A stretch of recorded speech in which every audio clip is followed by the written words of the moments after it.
أعوذ بالله من الشيطان الرجيم بسم الله الرحمن الرحيم إنا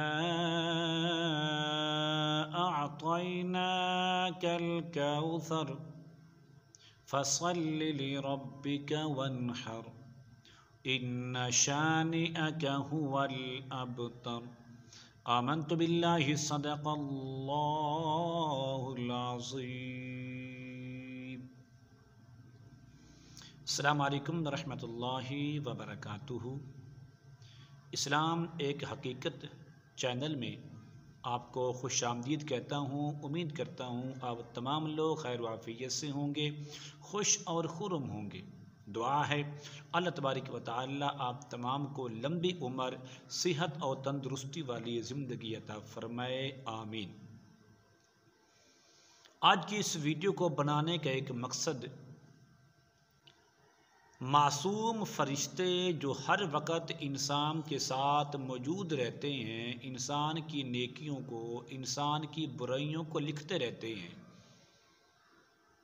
ان دونوں فرشتوں کو سب سے زیادہ تکلیف کس کام سے ہوتی ہے؟ انسان کے کون سے فعل کی وجہ سے ان کو تکلیف ہوتی ہے؟ تکلیف کے بارے میں آپ کے سامنے میں دو حدیث مبارکہ آپ کے سامنے عرض کروں گا. پہلی حدیث مبارکہ حضور تاجدار مدینہ سرور قلب حسینہ امام الانبیاء صلی اللہ تعالی علیہ وآلہ وسلم نے ارشاد فرمایا، جب مومن بندہ نماز پڑھنے کا ارادہ کرتا ہے، نماز پڑھنے کی نیت کرتا ہے، تو پھر نماز کے اندر تلاوت کرتا ہے، تو معصوم فرشتہ اس کے منہ پر اپنا منہ رکھ دیتا ہے. جو کچھ نمازی پڑھتا ہے اس کے منہ سے نکل کر فرشتے کے منہ میں چلے جاتا ہے. یہ مقام ہے نمازی کا، یہ شان اور یہ عزت ہے اللہ تبارک و تعالی کی طرف سے نمازی کے لیے.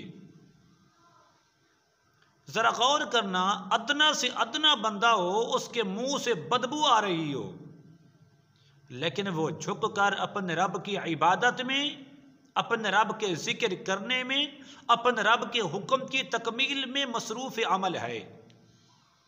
ہائے وہ نمازی، وہ عبادت کرنے والا ہے، وہ بندگی کرنے والا ہے، جو کچھ وہ نمازی پڑھتا جاتا ہے اس کے منہ سے نکل کر فرشتے کے منہ میں چلا جاتا ہے، فرشتے کے منہ میں داخل ہوتا رہتا ہے.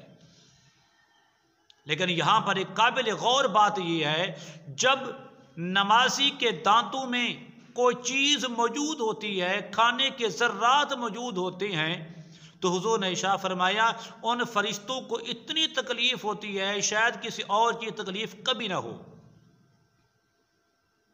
تو اس حدیث مبارکہ سے معلوم یہ ہوا، نمازی کھانا کھانے سے، پانی پینے سے وضو نہیں ٹوٹتا، لیکن نماز عبادت ہے، نماز نیکیوں میں اضافے کا ذریعہ ہے، نماز انسان کے درجات کی بلندی کا ذریعہ ہے، نماز انسان کی دعاؤں کے قبولیت کا ذریعہ ہے.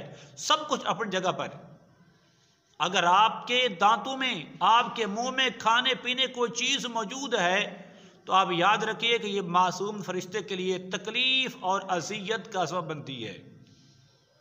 دوسری روایت سنیے، حضور تاجدار مدینہ سرور قلب حسینہ امام الانبیاء صلی اللہ تعالی علیہ وآلہ وسلم نے ارشاد فرمایا، جب بھی رات کے وقت تم میں سے کوئی نماز کے لیے کھڑا ہو، جب بھی تم میں سے کوئی بندہ نماز پڑھنے کے لیے وضو کرے، اسے چاہیے مسواک کر لے، اپنے منہ کی بدبو کو دور کر لے، اپنے دانتوں کو صاف پاک کر لے.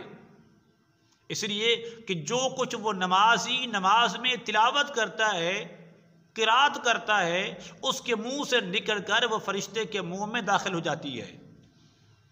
اگر اس دوران نمازی کے دانتوں میں، نمازی کے منہ میں کوئی تکلیف دینے والی چیز، کوئی کھانے پینے کے ذرات موجود ہوں تو یہ فرشتوں کے لیے تکلیف کا ذریعہ ہوتی ہے.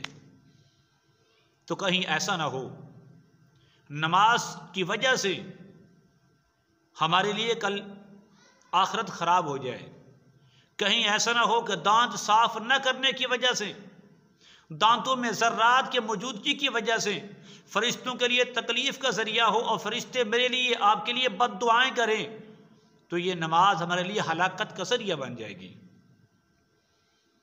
تو میں نے اس جو ویڈیو کا موضوع رکھا ہے، فرشتوں کو تکلیف کیوں دیتے ہو؟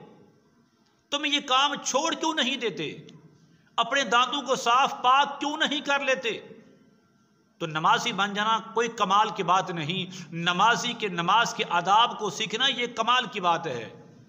نماز کی جو اصل خوشبو ہے اس کو محسوس کرنا اصل میں یہ کمال ہے۔ اللہ تبارک و تعالی مجھے، آپ کو، ہم سب کو عمل کرنے کی توفیق عطا فرمائے۔ میرے اس پیغام کو لوگوں تک ضرور شیئر کریں، میرے اس چینل کو سبسکرائب بھی کریں، اس ویڈیو کو لائک بھی ضرور کرنا ہے۔ السلام علیکم ورحمۃ اللہ وبرکاتہ۔